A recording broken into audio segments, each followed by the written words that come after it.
I want to talk about one of the greatest freedom fighters in modern history, Nelson Mandela.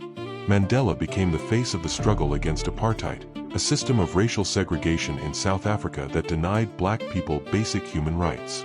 Under apartheid, black South Africans could not vote freely, were forced to live in separate communities, received poorer education, and were treated as second-class citizens in their own country.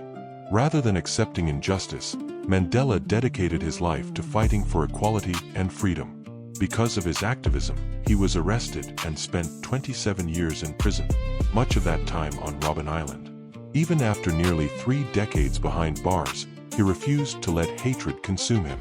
When Mandela was finally released in 1990, many expected revenge.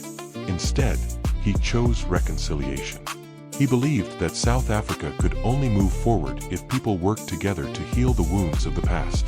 His leadership helped bring an end to apartheid, and in 1994 he became South Africa's first black president in the country's first fully democratic election. Nelson Mandela's legacy reaches far beyond South Africa.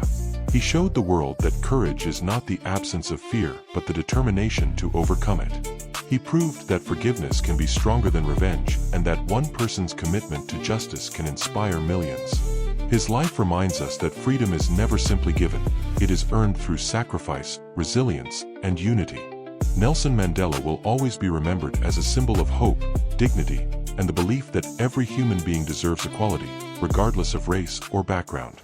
Those of us who share your struggle for human rights and against apartheid have been somewhat disappointed by the models of human rights that you have held up since being released in jail. You have told Gaddafi that you share the view and applaud him on his record of human rights and his drive for freedom and peace around the world.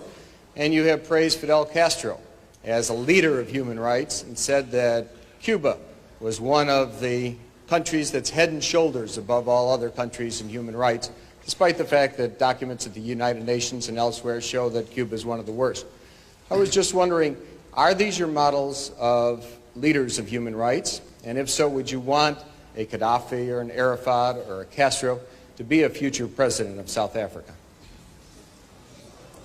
One of the mistakes which some political analysts make is to think that their enemies should be our enemies.